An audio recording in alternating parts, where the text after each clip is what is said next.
2003 ஜூலை 8ஆம் தேதி கடலூர் மாவட்டம் விருத்தாச்சலம் தாழ்த்தப்பட்ட சமூகத்தை சேர்ந்த முருகேசன் அப்படிங்கிறவரையும் வேறொரு சமூகத்தை சேர்ந்த கண்ணகி அப்படிங்கிற ஒரு பெண்ணையும் கொடூரம் அப்படிங்கிற அந்த வார்த்தைக்கு உங்களால எவ்வளோ யோசிக்க முடியுமோ அந்த அளவுக்கு கொடூரம் பண்ணியிருக்காங்க. என்ன நடந்தது, எப்படி அவங்க கொல்லப்பட்டாங்க, கண்ணகியுடைய அண்ணன், அப்பா, உறவினர்கள், நண்பர்கள், இப்படி ஒரு பெரும் கூட்டமே சேர்ந்து அந்த ஊர் பொதுமக்கள் ஒரு 500 நபர்கள் இருப்பாங்க, அவங்களெல்லாம் கூட்டி வச்சுட்டு அவங்களுக்கு முன்னாடி கொலை பண்ணியிருக்காங்க. அங்கே இருந்த போலீஸும் எந்த நடவடிக்கையுமே எடுக்காம இந்த நிகழ்வுக்கு உடந்தையா இருக்காங்க. 2003 ரொம்பவே பரபரப்பா தமிழ்நாடு முழுவதும் பேசப்பட்ட இந்த ஆணவ கொலை வழக்கில் 2021 செப்டம்பர் 24 ஒரு தீர்ப்பு வந்திருக்கு. அதுல டிஎஸ்பி, இன்ஸ்பெக்டர் உட்பட 13 பேருக்கு தண்டனை வழங்கப்பட்டிருக்கிறது. ஸோ இப்போ வரைக்கும் பரபரப்பாக பேசப்பட்டிருக்கிற இந்த கேஸில் அப்படி என்னதான் நடந்துச்சு, முருகேசன் மற்றும் கண்ணகி கொல்லப்பட்ட சம்பவம் எப்படி நடந்தது, இப்போ தீர்ப்பு என்ன அப்படிங்கிறத பற்றி இந்த வீடியோ நம்ம விளக்கமாக பார்க்கலாம். நான் உங்கள் ஆர் ராஜா. இந்த சேனல் உங்களுக்கு பிடித்திருக்குமானா சேனல் நீங்கள் சப்ஸ்கிரைப் பண்ணிட்டு மேலும் இந்த வீடியோவை நீங்கள் கண்டினியூ பண்ணுங்க. கடலூர் மாவட்டம் விருத்தாச்சலம் பக்கத்தில் புதுக்குரப்பட்டி புது காலனி அப்படிங்கிற பகுதியில் இருக்கிற சாமி கண்ணு அப்படிங்கிறடைய மகன் தான் இந்த முருகேசன். அப்போ அவருடைய வயது 25.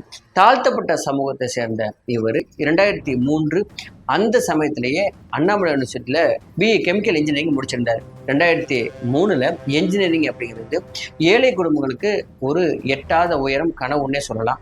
இருந்தாலும் இந்த முருகேசனுடைய அப்பா சாமி கண்ணு தாங்கிட்ட இருந்த 2 ஏக்கர் நிலத்தை விற்று மேலும் 10வது பணத்துக்கு தன்னுடைய மனைவி, அதாவது முருகேசனுடைய அம்மாவுடைய கழுத்தில் இருந்த தாலியை விற்று இன்ஜினியரிங் படிக்க வைத்திருக்கிறாரு.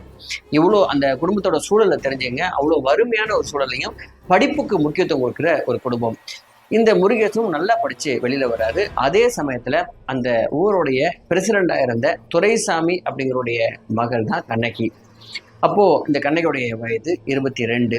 கண்ணகி 10ஆம் வகுப்பு மட்டுமே படிச்சு முடிச்சுட்டு அவங்க நர்சிங் கோர்ஸ் போயிட்டு இருந்திருக்கிறாங்க. அப்போ முருகேசன் மற்றும் கண்ணகி இந்த 2 பேருக்கும் இடையே காதல் வந்திருக்குது. இந்த 2 பேருடைய சமூகம், 2 பேருடைய வீடு இந்த காதலை ஏத்துக்க மாட்டாங்க, கல்யாணமும் பண்ணி வைக்க மாட்டாங்க அப்படின்னு அந்த 2 பேருக்கும் ரொம்ப தீர்மானமா தெரிஞ்சிருக்குது.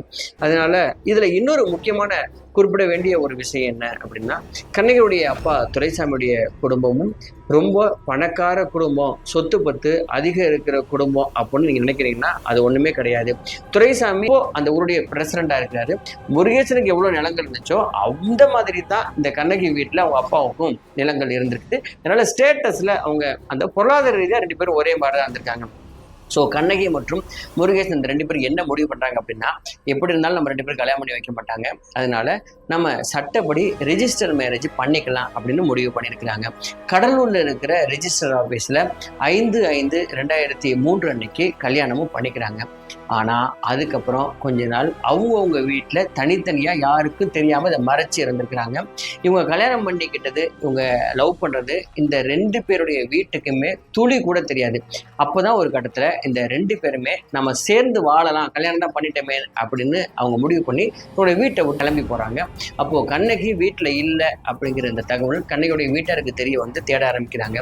முருகேசனும் கண்ணகி ஒன்றா இருந்தால் கண்டுபிடிச்சிருவாங்க அப்படின்னு சொல்லிட்டு முருகேசன் கண்ணகியை விழுப்புரத்தில் இருக்கிற தன்னுடைய சொந்தக்காரங்க வீட்டில் விட்டுட்டு முருகேசன் ஸ்ரீமுசம் பக்கத்தில் தன்னுடைய இன்னொரு சொந்தக்காரங்க வீட்டில் போய் தங்கிடுறாரு. கண்ணகியை காணோம் அப்படின்னு பயங்கரமாக தேடி அலைஞ்சிட்டு இருந்த கண்ணகி சொந்தக்காரங்களுக்கு முருகேசன் மற்றும் கண்ணகியுடைய காதல் விவகாரம் தெரிய வருது. கண்ணகியுடைய அப்பா, அண்ணன், உறவினர்கள் இப்படி எல்லாரையும் முருகேசனுடைய வீட்டுக்கு போகிறாங்க. அங்கே முருகேசனுடைய அப்பா சாமி கண்ணு மற்றும் அவங்களுடைய அம்மா மட்டும்தான் இருக்கிறாங்க. அவங்க கிட்ட எங்க உன் மகன், எவ்வளோ தைரியம் இருந்தா என் வீட்டு பிள்ளை எடுத்துட்டு ஓடி இருப்பான் அப்படின்னு சொல்லிட்டு ரொம்ப கேவலமா பேசினான். ஒழுங்கு மரியாதையை சொல்லிட்டு கெட்ட வார்த்தையில பேச ஆரம்பிச்சிருக்கிறாங்க. அப்படி அந்த ஆரம்பிக்கப்பட்ட அந்த விஷயம் அதோட நிக்கல அப்படிங்கிறது தான் கொடுமையிலும் கொடுமை. முருகேசனுடைய தம்பியை கூட்டிட்டு போயிட்டு கட்டி வச்சுட்டு அடிச்சு உதைக்க ஆரம்பிச்சிருக்கிறாங்க. முருகேசனுடைய சித்தப்பாவுக்கு தான் முருகேசன் இருக்கிற இடம் தெரியும் அப்படின்னு சொல்லிட்டு அவரை கூட்டிட்டு போயிட்டு ரொம்பவே டார்ச்சர் பண்ண ஆரம்பிச்சிருக்காங்க. என்ன மாதிரியான டார்ச்சர் அப்படின்னா, அந்த டைம்ல நெய்வேலியை சுற்றி இருக்கிற பகுதியில நிலக்கரி இருக்கா அப்படின்னு ஆய்வு மேற்கொள்றதுக்காக 300 அடி வரைக்கும் குழி தோண்டி நிலக்கரி இருக்கான்னு அதை செக் பண்ணி பார்ப்பாங்க. அப்படி செக் பண்ணதுக்கு அப்புறமா அந்த குழியை சீல் பண்ணிட்டு போயிடுவாங்க. சில நேரங்களில் சீல் பண்ணாமையும் அப்படியே விட்டுட்டு போயிடுவாங்க. ஸோ அந்த குழிகள் அப்படியே ஓப்பனாக தான் அந்த பகுதியில் இருக்கும். அப்படி அந்த பகுதியில் யாரையாவது கொலை பண்ணணும் அப்படின்னா இந்த மாதிரியான குழிகளுக்குள்ளே கொலை பண்ணி போட்டுருவாங்க, இல்லை அந்த குழிகளுக்குள்ளே தள்ளி விட்டுருவாங்களாம். ஸோ போலீஸ்னால கடைசி வரைக்கும் அவங்க எங்கே அப்படிங்கிறத கண்டுபிடிக்கவே முடியாதுன்னு சொல்கிறாங்க. அது கடைசி வரைக்கும் ஒரு காணாமல் போனவுடைய கேஸாக தான் போலீஸ் ரெக்கார்ட்ல இருக்குமா. அப்படி குழியில முருகேசனுடைய சித்தப்பாவை தலைகீழா தொங்க விட்டு உண்மையை சொல்லி மிரட்டி இருக்கிறாங்க. அதுல பயந்து போன இந்த முருகேசனுடைய சித்தப்பா முருகேசன் இருக்கக்கூடிய இடத்த சொல்லியிருக்கிறாரு.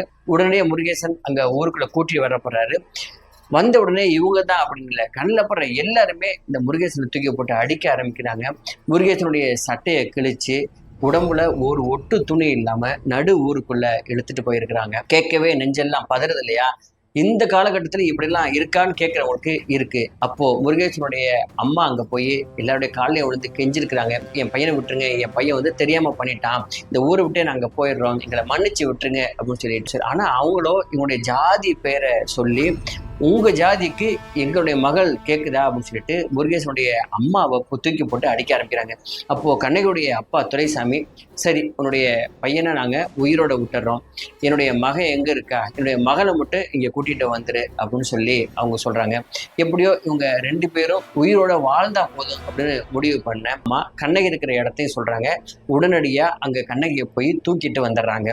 இதுக்கப்புறம் தான் அந்த கொடூரத்தோட உச்சம் ஆரம்பித்தது அப்படின்னு சொல்லலாம். அன்னைக்கு நைட்டு முருகேசன் மற்றும் கண்ணகி இந்த 2 பேரும் உயிரோடு இருக்கும் பொழுதே அவங்கள எரிப்பதற்கான எரி மேடை, சுடுகாட்டை தகனம் பண்ணுறது எரி மேடையை உருவாக்கியிருக்கிறாங்க. முருகேசனை எவ்வளோ அடிக்க முடியுமோ அவ்வளோ அடிச்சிருக்காங்க. அங்கே இருக்கிற ஆம்பளை பொம்பளை யாரெல்லாம் அடிக்க முடியுமோ எல்லாருமே சேர்ந்து அவங்கள அடிச்சிருக்காங்க. ஒரு கட்டத்தில் முருகேசுடைய பிரைவேட் பார்ட்டை கட் பண்ணி தூக்கி வீசியிருக்கிறாங்க. ஐயோ என்னுடைய மகனை விட்டுருங்கன்னு சொல்லிட்டு முருகேசுடைய அம்மா கத்தி கதறி அழுத்திருக்காங்க. ஆண் பெண் இவங்க எல்லாருமே அந்த கண்ணகியுடைய சமுதாயத்தை சேர்ந்த எல்லாருமே அவங்க அம்மாவையும் தூக்கி போட்டு அடிச்சிருக்காங்க. இதில் கொடுமை என்ன அப்படின்னா, இது எல்லாத்தையும் அந்த ஊர் பொதுமக்கள் நின்று எல்லாரும் வேடிக்கை பார்த்துருக்குறாங்க. அதில் ஒருத்தன் கூட இதை தட்டி கேட்கல அப்படிங்கிறது தான் கொடுமையுடைய உச்சம் அப்படின்னு சொல்லலாம். இப்படி தான் இருக்குது நம்முடைய சமுதாயம் அப்படிங்கிறது ஒரு எடுத்துக்காட்டு. அப்படி ஊர் பொதுமக்கள் வேடிக்கை பார்த்துட்டு இருக்கும் போதே கண்ணகியுடைய அண்ணன் மருதபாண்டி ஒரு பெரிய பாட்டில் முழுக்க விஷத்தோட வந்து முருகேசனை அந்த விறகு கட்டைகளுக்கு மேலே படுக்க வச்சு அந்த விஷத்தை முருகேசனுடைய வாயில ஊத்த ட்ரை பண்ணியிருக்கிறாரு. ஆனால் முருகேசனும் வாயை திறக்கவே இல்லையா, துப்ப ஆரம்பிக்கிறாரு. கோபமான மருதபாண்டியோ அருவாளை எடுத்து முருகேசனுடைய ஒரு பகுதி வாயை கிழிச்சு அதன் வழியா இந்த விஷத்தை ஊற்றி இருக்கிறாரு. இதை கேட்கறதுக்கே நெஞ்செல்லாம் பதறுதுங்க. இந்த மாதிரியான சம்பவங்கள் உண்மையாக நடந்திருக்குது. அதே நேரத்தில் கண்ணகி இவங்களுடைய சொந்தக்காரங்களையே பார்த்து, ஏண்டா பொட்ட பசங்களா, எதுக்குடா இப்படி பண்ணுறீங்க அப்படின்னு சொல்லிட்டு துடிச்சிருக்காங்க. எங்களை வாழை விடுங்கடா அப்படின்னு சொல்லிட்டு கத்தி ஆர்ப்பாட்டம் பண்ண ஆரம்பிச்சிருக்காங்க. கண்ணகியுடைய வாயிலையும் விஷத்தை ஊற்ற ஆரம்பிச்சிருக்காங்க. ஆனால் அவங்க வாயை திறக்காததுனால கண்ணகியுடைய காது மற்றும் மூக்கு வழியாக விஷத்தை ஊற்றிருக்கிறாங்க. இது எல்லாமே சுற்றி இருந்த பொதுமக்கள் வேடிக்கை பார்த்துட்டே இருந்திருக்கிறாங்க. கரெக்டாக அதே நேரத்தில் போலீஸும் அங்கே வந்திருக்கிறாங்க. அப்போது அங்கே எஸ்ஐயா இருந்த தமிழ்மாறன் மற்றும் இன்ஸ்பெக்டராக இருந்த செல்லமுத்து இந்த 2 பேரும் அங்கே வர்றாங்க. எஸ்ஐ தமிழ்மாறன் அங்கே கட்டைகள் போட்டு மூடப்பட்டிருந்து இன்னுமே உயிரோடு இருந்த முருகேசுடைய காலை பிடிச்சி வெளியில் இழுத்திருக்கிறாரு. அப்போது சுற்றி இருந்த எல்லாருமே ஓட ஆரம்பிக்கிறாங்க. அதுக்கு இன்ஸ்பெக்டர் செல்லமுத்து, டே எல்லாருமே எங்கே ஓடுறீங்க, இங்கே வாங்கடா அப்படின்னு சொல்லிட்டு கூப்பிட்டுருக்கிறாரு. உடனடியாக 2 லட்சம் பணத்தை கொண்டாந்து கொடுத்துருக்குறாங்க.